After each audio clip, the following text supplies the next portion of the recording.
What's up mga idol, for today's video magre-replace na naman tayo ng LCD ng Oppo A1 Key model na CPH1923.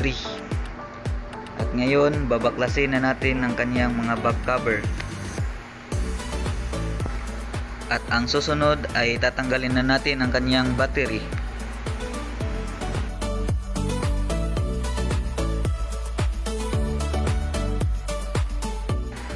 At bago natin painitan ang kanyang LCD ay tatanggalin muna natin ang kanyang front camera para hindi masisira.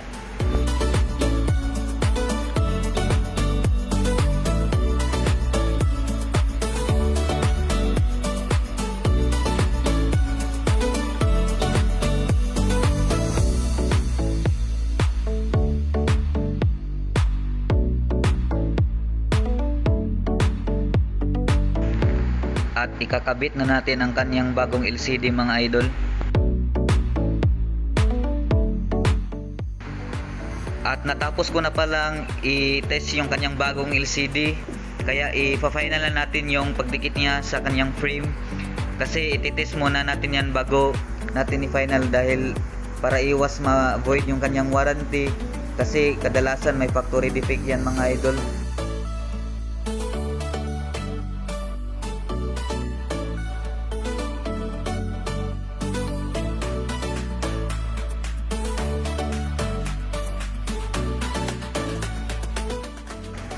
At ayan mga idol, i-fix lang natin lahat yung kailangan ibalik dyan sa kanyang back cover mga idol.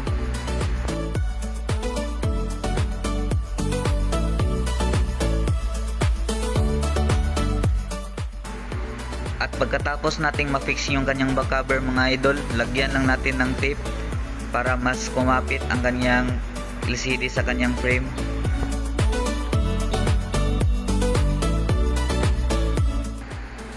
At yun lang po mga idol, maraming salamat sa pagtapos ng ating video. Sana po makatulong at sana po matulungan nyo po akong suportahan.